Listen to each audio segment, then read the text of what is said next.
más agradecer el tiempo que vamos a estar aquí. Y creo que sea un tiempo especial, ¿verdad? Le voy a invitar a una palabra de oración antes de comenzar. Amado Dios, te damos gracias por habernos ayudado hasta aquí, por habernos regalado la bendición de ser tus hijos y de poder encontrarnos contigo en este recinto especial que hemos dedicado para este encuentro.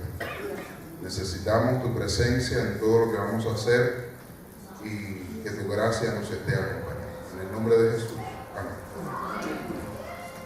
Bien, ahí tenemos algunas imágenes que quiero mostrarles de mi primera experiencia con EBCI. Es decir, la primera vez que tuve conocimiento de EBCI, la primera vez que tuve conocimiento de estas personas maravillosas. A lo mejor conocen a alguien en esa foto.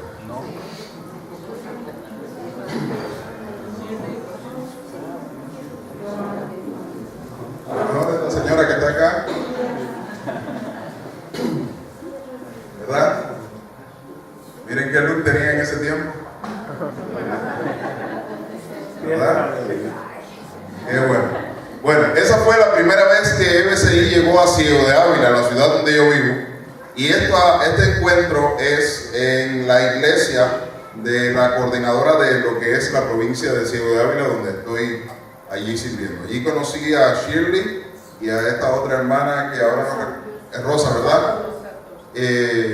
Ahí les conocí y pude oír por primera vez hablar de EBCI. Vamos a pasar la foto rapidito, solamente para mostrarles un recuerdo de... Este es un hermano que andaba en un grupo, en ese grupo coincidió EBCI con este grupo de hermanos que estaban llevando adelante un proyecto de plantación de iglesias.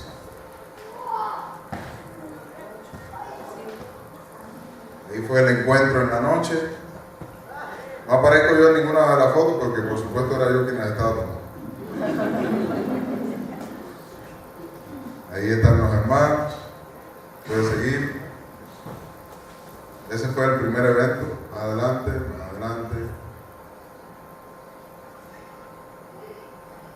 Adelante. Ahí, paren un momentito. Aquí está Shirley haciendo su presentación y presentando lo que era el programa de EBCI y qué era lo que estaba pasando en el mundo en ese momento, el impacto de EBCI en el mundo, ¿verdad? Una bendición para nosotros. Y ella no está aquí para ver esa foto. Está con los niños. Pero bueno. Adelante entonces. Aquí está la hermana Rosa, haciendo su parte también del trabajo. Y aquí están las dos. Qué bien.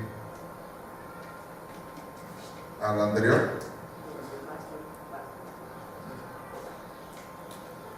Ahí. Estudios Bíblicos en Comunidad Internacional. Aquí tenemos a la hermana Rebeca Lozada, que es la coordinadora de allá, de Ciego de Ávila.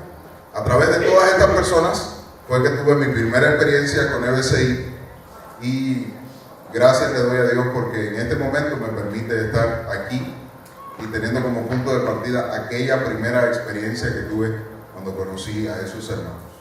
Gracias, Jeff.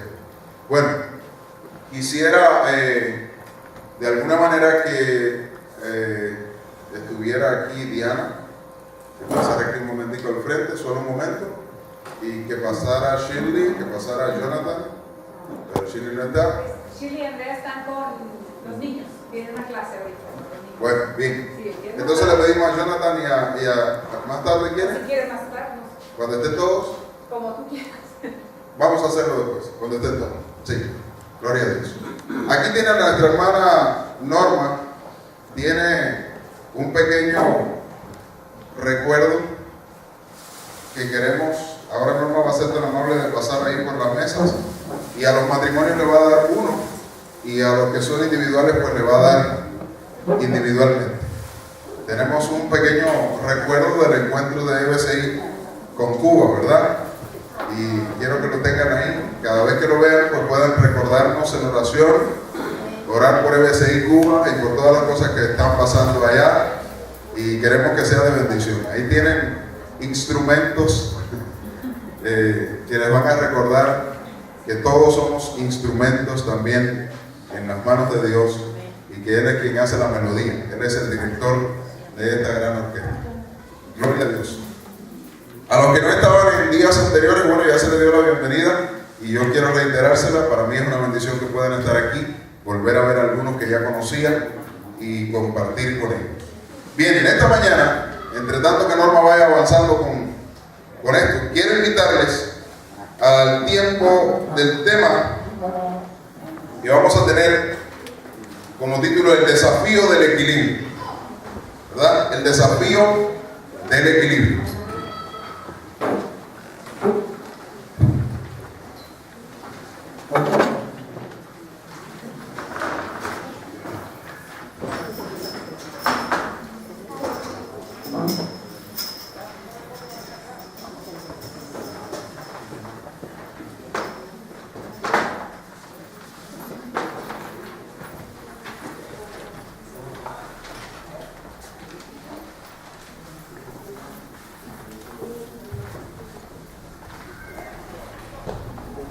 Gloria a Dios. El desafío del equilibrio. En estos días hemos estado viendo varios desafíos. El primer desafío, vimos el desafío del protagonismo, ¿verdad? ¿Qué le siguió? ¿Y el desafío de qué? De la estructura. Después vimos el desafío de los enemigos que atacan. Y vamos a ver hoy el desafío del equilibrio. Quisiera que consideráramos que lo que vamos a compartir hoy en ninguna medida tiene la intención de, pudiéramos decir, afectar su sistema de estudio, sino sencillamente queremos aportar a su sistema de estudio o a su método de estudio, queremos aportar alguna que otra herramienta que pudiera ser útil para la comprensión de la Escritura. Es una misión de la iglesia, es una misión de los líderes, es una misión de todos mantener el equilibrio de la palabra de Dios. Hacer posible que la verdad de Dios se mantenga completamente estable de la manera en que Dios la envía hasta donde llega a su destino final, ¿verdad? Que es la humanidad.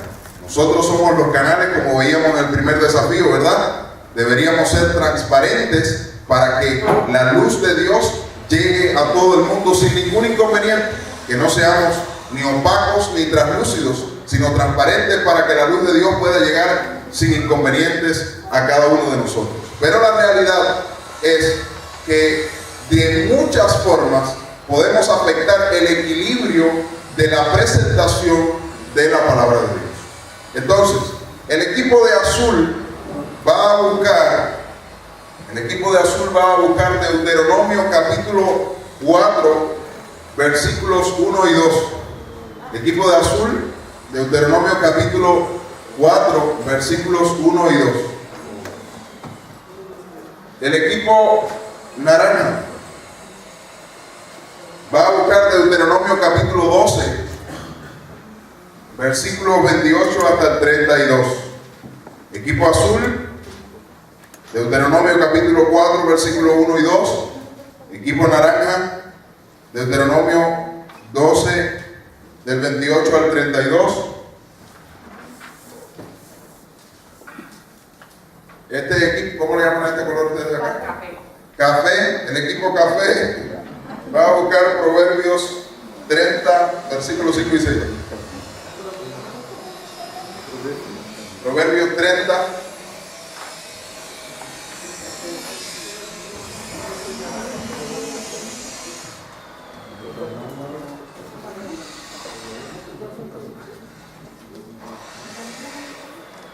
¿Sí? Proverbios 30, versículos 5 y 6. El otro equipo que sigue es el verde. Van a buscar Apocalipsis capítulo 22, versículo 18.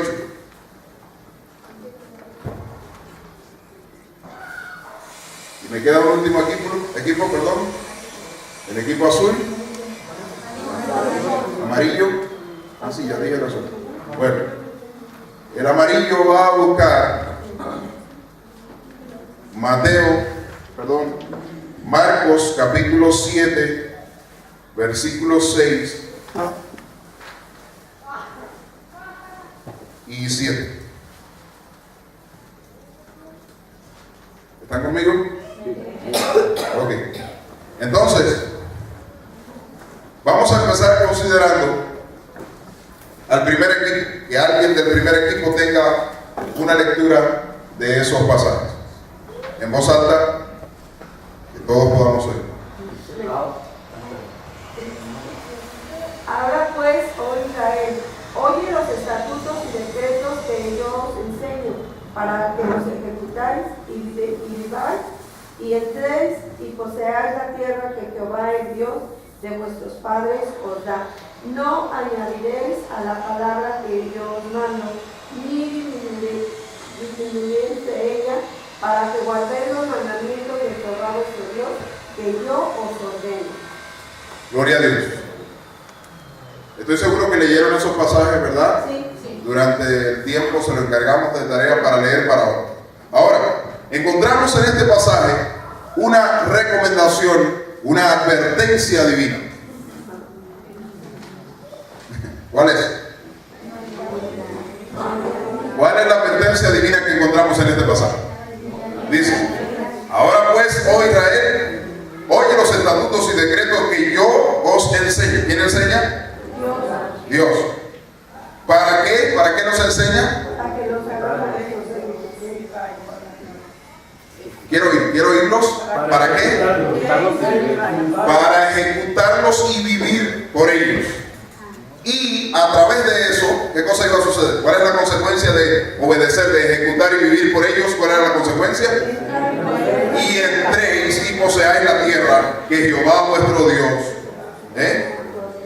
dio a vuestros padres, o nos da.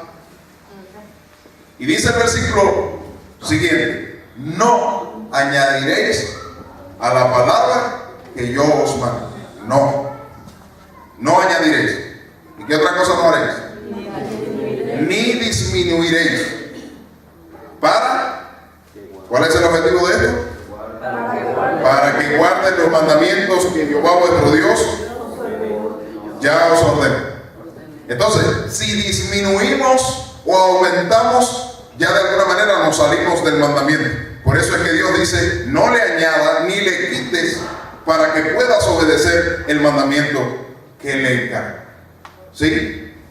El otro pasaje lo tiene el equipo naranja. Alguien del equipo naranja que lea rápido, alto, fuerte y claro. Guarda y escucha todas estas palabras que yo te mando, para que haciendo lo bueno y lo recto ante los ojos de Jehová tu Dios, te vaya bien a ti y a tus hijos después de ti para siempre. Cuando Jehová tu Dios haya destruido delante de ti las naciones a donde tú vas para poseerlas, y las heredes y habites en su tierra, guárdate que no tropieces yendo en pos de ellas, después que sean destruidas delante de ti. No preguntes acerca de sus dioses, diciendo: de la manera que servían aquellas naciones a sus dioses, yo también les serviré. No harás así a Jehová tu Dios, porque toda cosa abominable que Jehová aborrece hicieron a sus hijos y a sus hijas, que quemaban en el fuego a sus dioses. Cuidarás de hacer todo lo que yo te mando. No añadirás a ello, ni de ello quitarás. La misma advertencia. ¿A quién? ¿A quién es esta advertencia? ¿Para quién es? Para el mismo pueblo que anterior recibió la primera. A este mismo pueblo Dios le está hablando otra vez y le está diciendo: ahora van a entrar a poseer una tierra que yo les doy. Dentro de esa tierra hay muchas cosas que ustedes no deberían practicar, no deberían seguir lo que ellos hacen, pero quiero que también tengan en cuenta no añadir ni quitar de la palabra que yo les he ordenado. Proverbios 35, alguien que lo lea. Toda palabra de Dios es limpia, es escudo a los que en él esperan. No añadas palabras para que no te reprendan y seas hallado mentiroso. Dice así: Toda palabra de Dios es limpia, dice este proverbio. Él es escudo a los que en Él esperan. Y dice, no añadas a sus palabras para que no te reprenda y además de eso, seas hallado mentiroso. No añadas. Otro pasaje. Alguien del otro equipo que pueda leer Apocalipsis, capítulo 22, verso 18. Versos 21 o 18. No, 22, 18.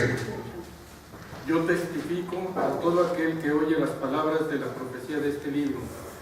Si alguno añadiere a estas cosas, Dios traerá sobre él las plagas que están escritas en este libro. Además, y si alguno quitare de las palabras del libro de esta profecía, Dios quitará su parte del libro de la vida y de la santa ciudad y de las cosas que están escritas en este libro. gloria a Dios. Gracias, hermano. Y gracias a todos los que leyeron anteriormente. Hermano, vuelve la advertencia. En el último de los libros de la Biblia, casi en los últimos versículos, aparece la advertencia otra vez.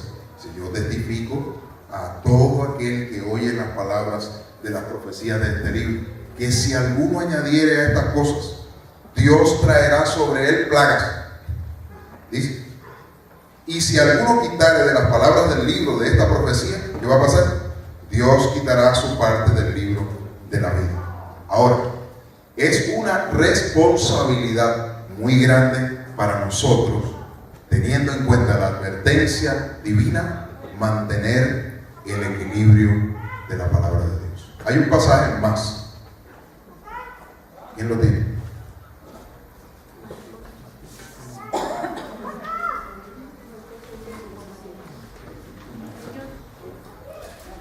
Pues en vano me honran, enseñando como doctrinas mandamientos de hombres, porque dejando era 6 y 7. Sí.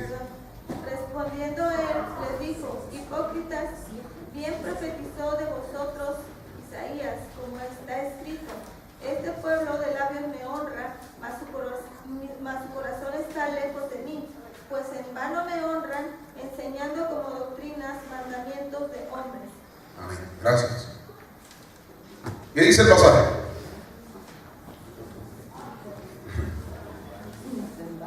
¿Quién estaba hablando? Jesús. ¿A quién le estaba hablando? Al pueblo. ¿A qué pueblo? Al mismo que había oído anteriormente las otras advertencias. Y ahora este pueblo que ya había oído las anteriores advertencias de generación en generación, ahora les dice el mismo Jesús, le está diciendo, respondiendo a él les dijo, y los caracterizó. ¿Cómo los caracterizó? Les dijo, hipócritas, bien profetizó de vosotros Isaías.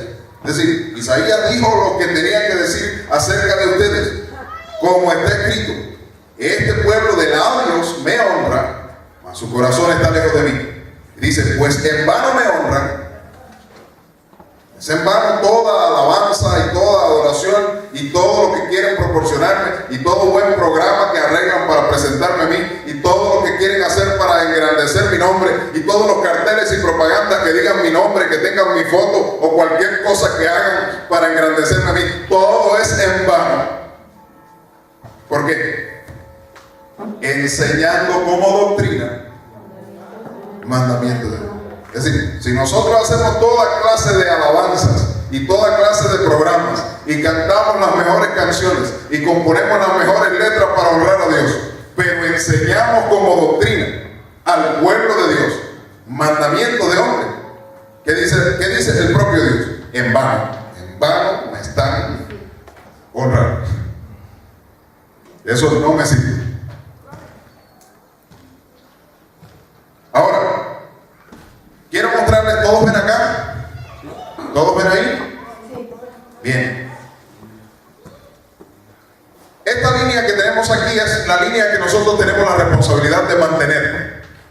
Es la línea que nos va a ayudar a mantener el equilibrio en nuestra interpretación y enseñanza de la palabra de Dios. No podemos obviar en ningún momento las cosas que hemos ya oído, porque es nuestra responsabilidad para que no se contamine la enseñanza de Dios, para que las consecuencias no vengan sobre nosotros ni tampoco sobre el pueblo de Dios al desorientarle, nosotros tenemos la responsabilidad de mantener el equilibrio. ¿Qué significa variar el equilibrio? Y quiero argumentar esto presentándolo de esta manera. Perdón, un momento.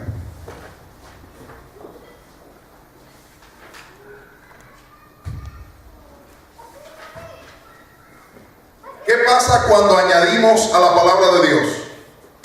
¿Qué pasa cuando añadimos a la palabra de Dios? ¿Y qué pasa cuando disminuimos? Se altera el equilibrio. Se altera el equilibrio. Y se altera el equilibrio, y a esa alteración del equilibrio le podemos llamar de esta manera. Cuando añadimos, dice, hay un principio que dice que el equilibrio, si no lo recuerdo mal, es como el balance que nos permite llegar sin inconvenientes al destino deseado. El propósito de mantener el equilibrio es tratar de lograr que lo que Dios dice llegue bien a sus destinatarios. Cuando añadimos aquí caemos en algo que se llama así.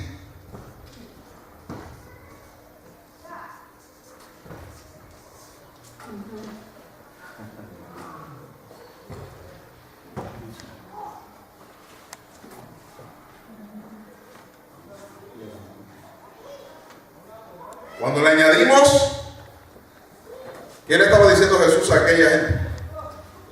Ustedes en vano me honran, ¿haciendo qué? Enseñando como doctrina, ¿qué cosa? Mandamientos de Dios. ¿Alterando qué? La palabra de Dios. Ahora, cuando quitamos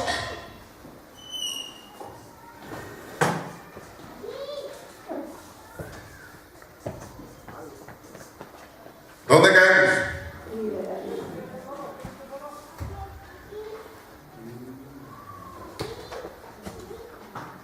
¿Es importante entonces mantener el equilibrio? Porque cualquiera de los dos extremos son peores. Cualquiera de los dos son peores. Si alteramos lo que Dios dice hacia arriba, caemos entonces en legalismo. Y si alteramos lo que Dios dice hacia abajo, caemos en liberalismo. Y cualquiera de las dos cosas ha dañado a la comunidad cristiana del mundo.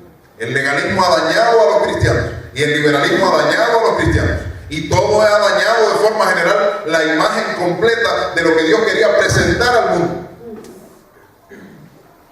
¿Quién ha hecho eso? Hombres que perdieron ¿qué cosa? ¿Qué perdieron? El equilibrio. Nosotros no deberíamos perder el equilibrio, tenemos que tener cuidado con eso. Quiero invitarles a un pasaje de la Biblia para que vean un ejemplo muy claro y se den cuenta de cuán viejo es este fenómeno. Génesis capítulo 3. Rápido. Génesis capítulo 3.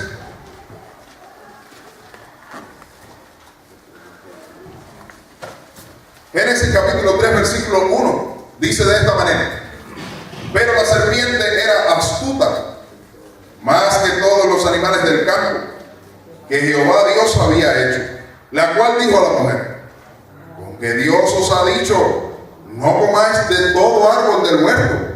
Y la mujer respondió a la serpiente: del fruto de los árboles del huerto podemos comer, pero del fruto del árbol que está en medio del huerto, dijo Dios, no comeréis de él, ni le tocaréis para que no muráis.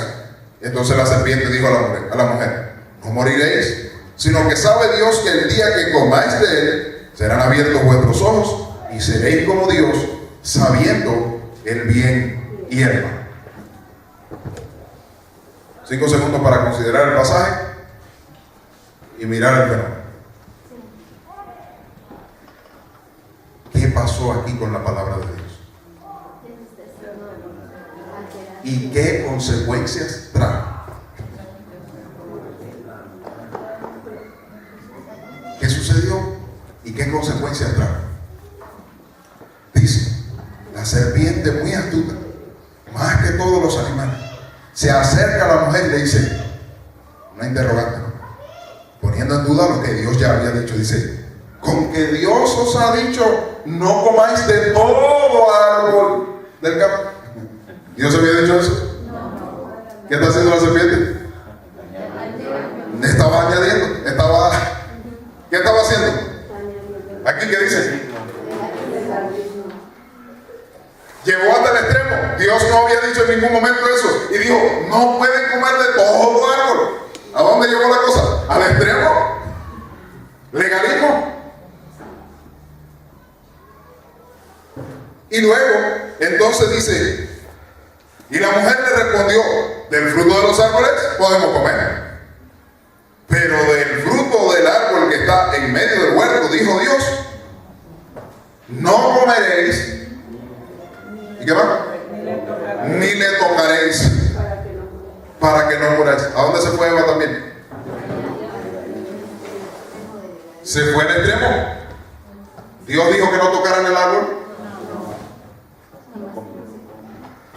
Dios dijo que no comieran. Y Eva dijo que no lo tocaran. ¿Qué hizo Eva? Perdió el equilibrio. Ahora seguimos. Entonces la serpiente dijo a la mujer, ¿qué cosa? ¿Qué dijo la serpiente? No moriréis. ¿Qué hizo la serpiente? No moriréis. Eso es una cosa insignificante. ¿Quién dijo que van a morir?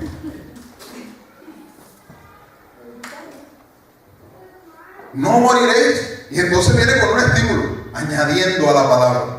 Sino que sabe Dios que el día que ustedes coman de este árbol serán abiertos vuestros ojos y tendréis conocimiento del bien y del mal. ¿Qué le dijo? ¿Qué hizo? ¿Dios dijo que eso era lo que iba a suceder? No, Dios no habló de eso en ningún momento. Entonces, ¿cuán viejo es el fenómeno del desequilibrio? ¿Cuán viejo es el problema de añadir o de quitar a la palabra de Dios? ¿Cuán viejo es?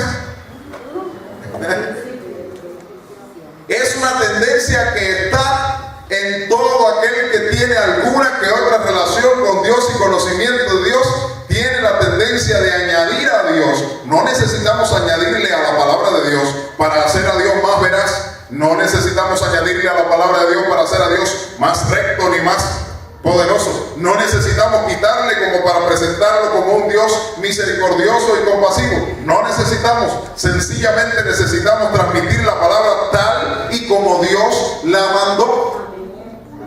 Porque las consecuencias de esto, ahí están.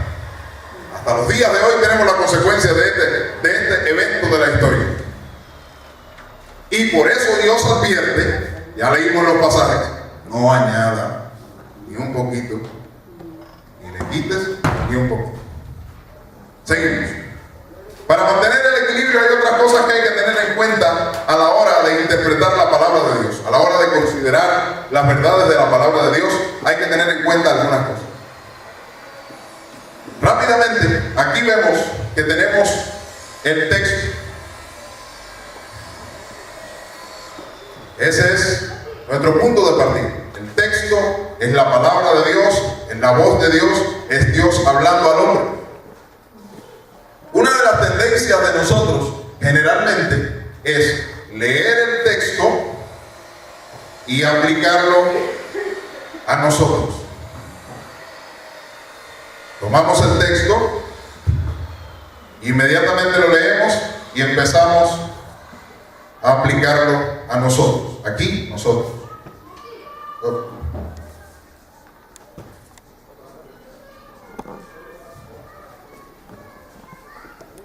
Cogemos el texto, lo leemos y va directo para acá.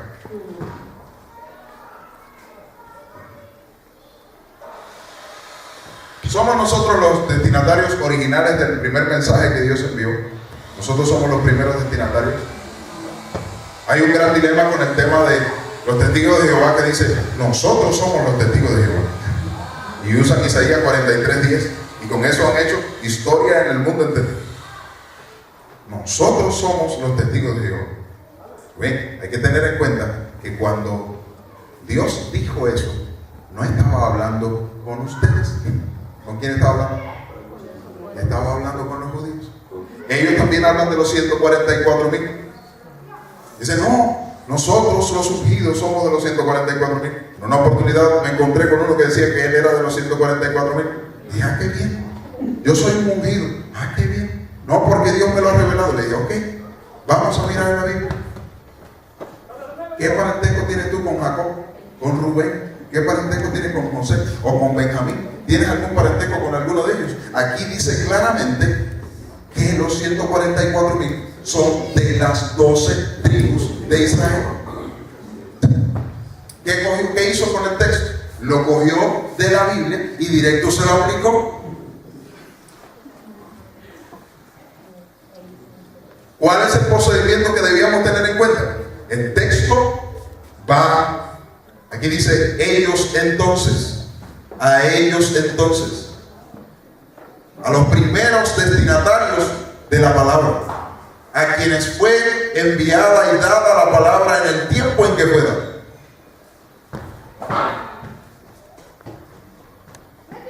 ¿Me expliqué? Sigo adelante. Luego, nosotros tenemos que llevar eso que acabamos de considerar de ellos entonces y relacionarlos con las verdades o enseñanzas generales de toda la Biblia. El tema principal de la Biblia es ¿cuál? Jesucristo. El Evangelio, la historia del Evangelio. Es narrada desde Génesis. Exactamente. Entonces, nosotros tenemos que tomar el texto, leer el texto, respetar a quién el texto fue dirigido y luego llevarlo a contraste con todas las enseñanzas generales de la palabra de Dios.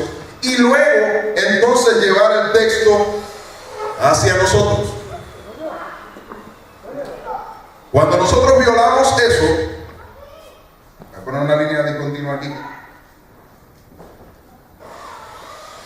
Podemos interpretar de 3 formas y enseñar de 3 formas. Podemos interpretar de manera impresionista. La forma impresionista es una de las maneras de considerar el arte o la pintura. Es sencillamente a golpe de impresión es la que te da. El pintor pinta un garabato y entonces lo que la gente interpreta, ahí tiene. Y dice, no, a mí me parece que es un mono. Y el otro dice, a mí me parece que es un elefante. O el mamut del Museo de Guadalajara. Cualquier impresión. ¿No se han encontrado con eso? Abren la Biblia, leen un pasaje. Bueno, esto es lo que a mí me parece que dice eso, y eso mismo interpreta. Y eso mismo que hace. Enseña.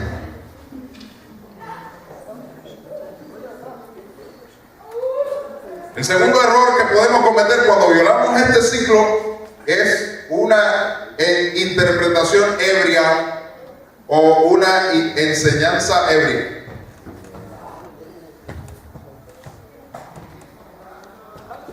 El caso del ebrio es el típico que va caminando por la calle y cuando encuentra el poste del alumbrado público, en lugar de usar la luz para llegar hasta su destino final, se recuesta ahí.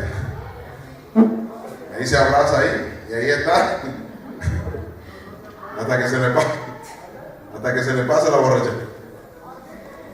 No podemos recostarnos a la palabra para justificar lo que queremos. Tenemos que respetar la iluminación que nos da la palabra para llegar hasta donde ella quiere que lleguemos.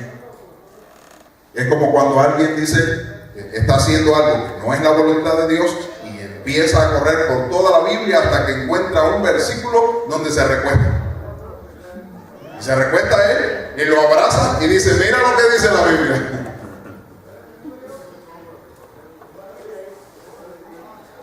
Todo el mundo entiende aquí el término lechón. ¿Saben lo que es un lechón? ¿Qué es un lechón? Un cerdo pequeño, ¿no? En una oportunidad iba un señor caminando por un potrero y llegó a una guardarraya de caña, había un cañaveral. Y iba orando. Y decía, Señor, tú sabes que no tengo nada que darle a mis hijos. Qué gran necesidad. Suple abre las puertas y provee.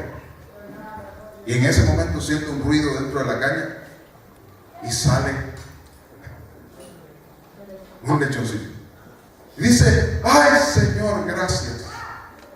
Porque ahora recuerdo ese versículo de la palabra que dice: toma tu lechón y anda.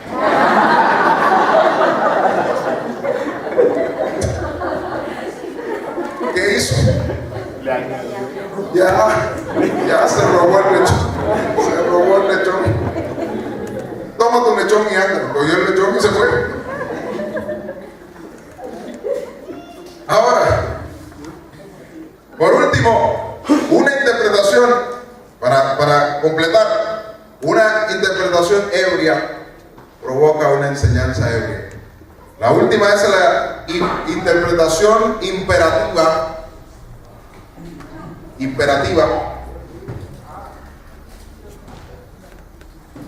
La interpretación imperativa salta completamente de la palabra, salta la palabra y la lleva como un mazo sobre la vida de otro.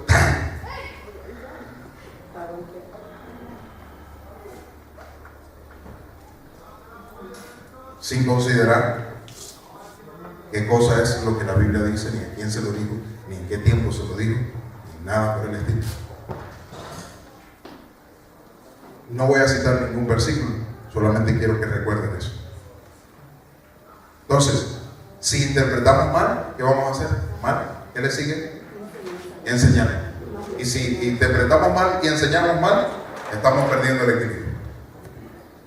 Aquí tenemos la línea melódica. Todos los libros de la Biblia tienen una línea, tienen una melodía y están escritos de forma inteligente, consciente, con un propósito. Dios tenía el propósito bien claro cuando Él dijo lo que dijo. Él tenía una razón bien justificada para decir lo que dijo. Nosotros a veces usamos alguna expresión y cuando alguien nos pregunta: ¿y por qué dijiste eso? Decimos: por nada. ¿Alguien dice algo por nada? Esa es la forma que tenemos de esquivar. Pero todo lo que decimos lo decimos por alguna razón. Aun cuando no medimos con qué intención puede interpretar a una persona. Porque una cosa es lo que yo digo y otra cosa es lo que usted interpreta, ¿no?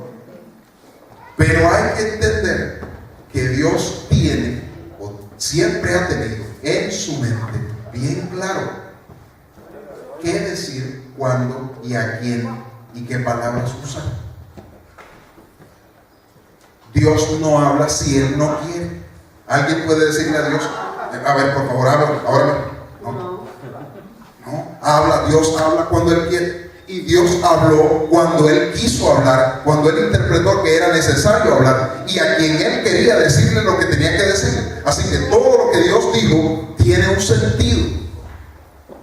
Y cuando nosotros entendemos esto, entendemos que lo que Dios permitió que llegara hasta nosotros tiene una melodía. Y esa melodía es la melodía del pasaje donde nosotros estamos leyendo. Cualquier cosa que estemos leyendo de la Biblia viene en un ritmo, de una música que se viene cantando, por usarlo así de esta manera, para interpretar. Es decir, no podemos, si usted da una nota falsa ahí, ya se rompió la armonía. Entonces, hay que respetar eso. Y eso nos ayuda, nos permite mantener, ¿qué cosa? ¿De qué es lo que estamos hablando? El equilibrio. Todo texto vive en un ambiente, y a ese ambiente donde vive el texto le llamamos como. Así que la línea melódica de un pasaje es todo su contexto. ¿A quién se lo dijo? ¿En qué momento se lo dijo? ¿Cuándo se lo dijo? ¿Por qué razón se lo dijo? ¿Con qué propósito se lo dijo? ¿Qué época era? ¿Qué pueblo era? ¿Eran hombres? ¿Eran mujeres? ¿Eran niños? ¿Quién estaba hablando? ¿A quién le estaba hablando? ¿En qué momento? Todo eso es el contexto. Nosotros no podemos divorciar un pasaje, separarlo completamente del contexto y del ambiente donde él vive. este es el texto, hay un ambiente inmediato, hay otro ambiente que le sigue a ese, hay otro ambiente. Y en medio de todo ese ambiente está la palabra consciente y sabia de nuestro Dios. Cuando tomamos algún pasaje de la palabra y lo interpretamos solo a él y lo alejamos de todo lo demás y lo enseñamos de la misma manera, pues entonces estamos afectando el equilibrio. ¿Cuáles son las consecuencias de afectar el equilibrio? Las leímos ahorita.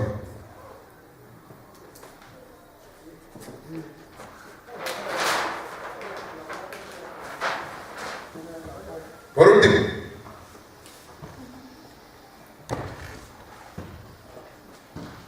todo lo que la Biblia enseña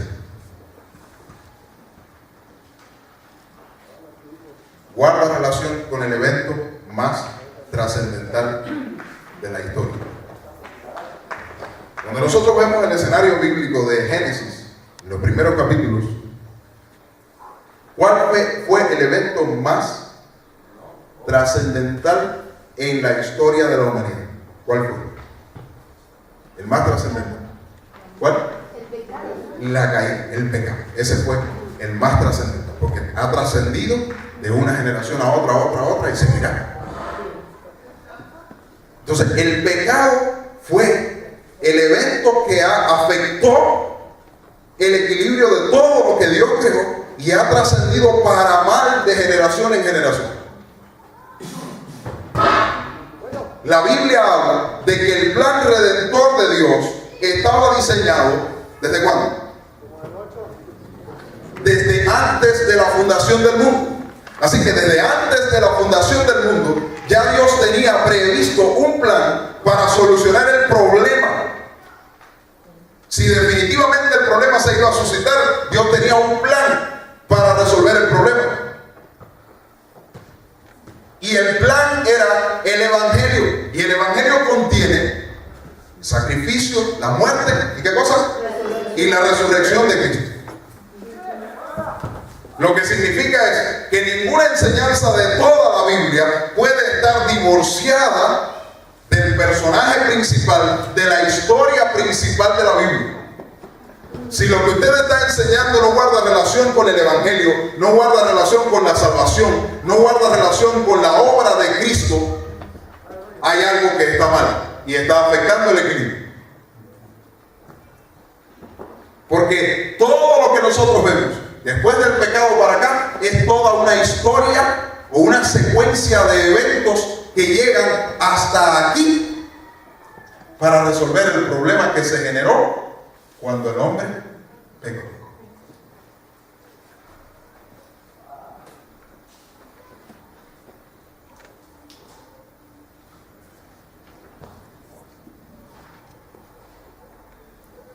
El primer evento que tuvimos, la primera conferencia, hablábamos de el desafío de qué.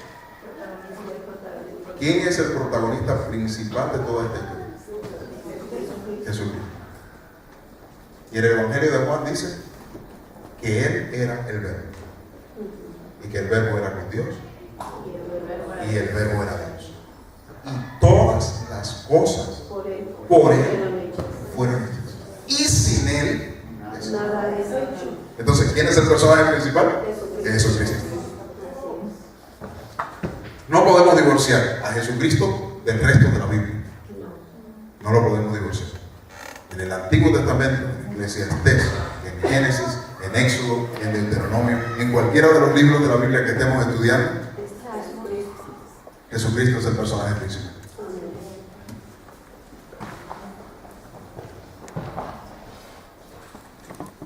Entonces,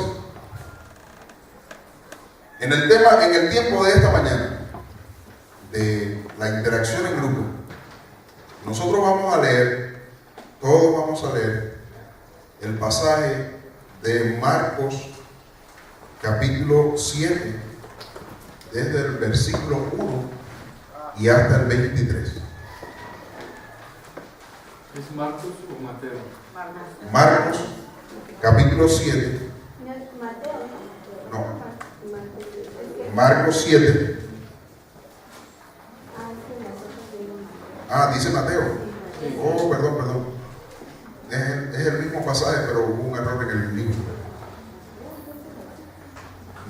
Marcos capítulo 7, perdónenme, porque leyeron eso y entonces tenía relación. Gracias a Dios entonces, porque hubo un error ahí. No era Mateo, era Marcos. Perdónenme, hermanos. Sí, es la misma cita, lo que cambia es el libro. Pero Marcos 7. Sí, Marcos 7, desde el 1 hasta el 23. Ajá. Ahora, eso es lo que vamos a ver en la discusión de grupo, ¿verdad? ¿Ya lo rectificaron? Ahora yo quiero invitarles a buscar en el libro del profeta Jeremías, para terminar.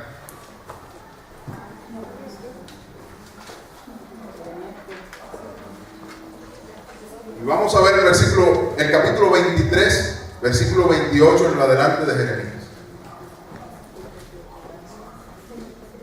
Jeremías 23. Rapidito, tan pronto como pueda. Jeremías 23, 28.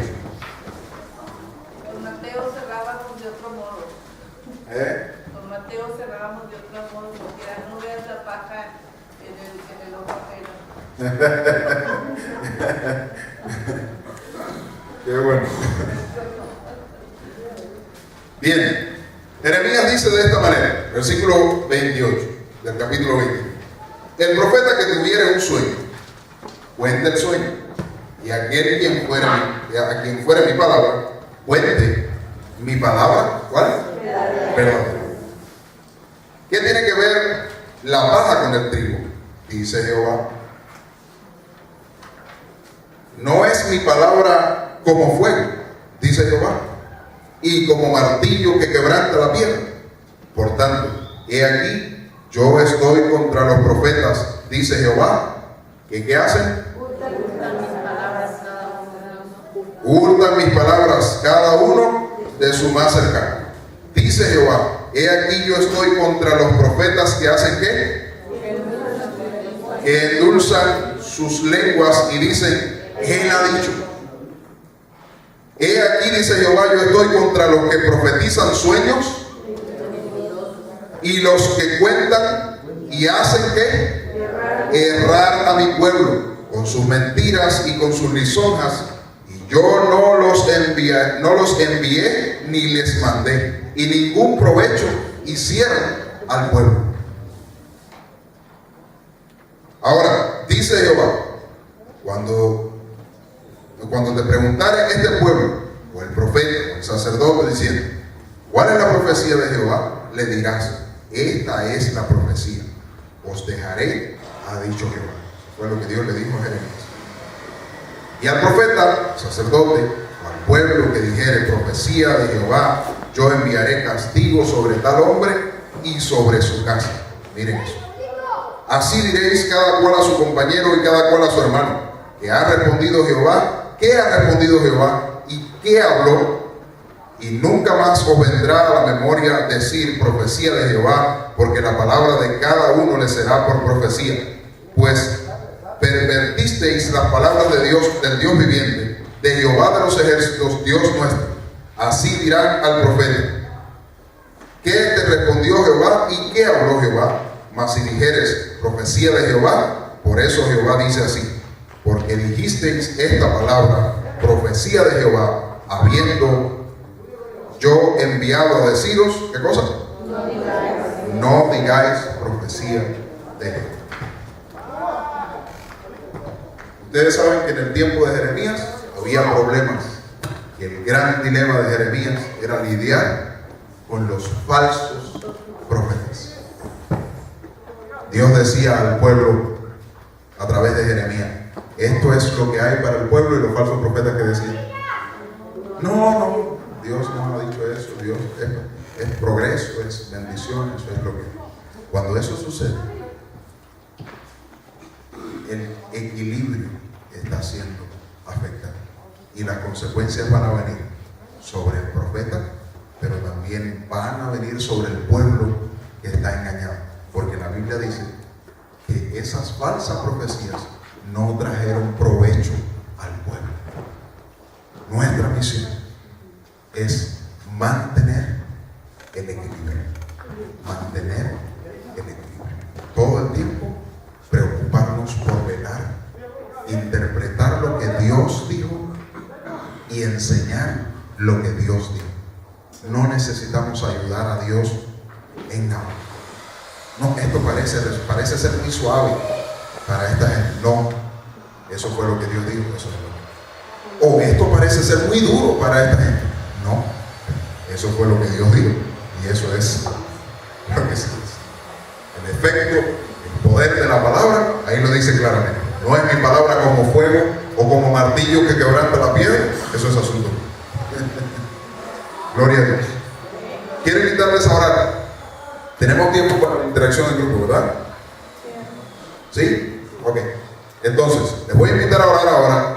Quiero que vayan a sus equipos, lean este pasaje que van a encontrar ahí. Respondan las preguntas en la medida que les sea posible. Y traten de interpretar en ese episodio entre Jesús y todas las personas que estaban a su alrededor, qué estaba pasando y en qué medida el equilibrio de la palabra estaba siendo o no afectado, hacia arriba, hacia abajo, en una dirección u otra. Padre amado, gracias por la bendición de este tiempo. Te pedimos de una forma especial que hagas enriquecer nuestro corazón en el conocimiento y la interpretación correcta de tu palabra, de forma que nosotros podamos conservar el equilibrio y librarnos de toda consecuencia y librar así a los que nos oyen. En el nombre de Jesús. Amén. Dios les bendiga más. Entonces, un solo anuncio tengo que reportar antes de que vaya.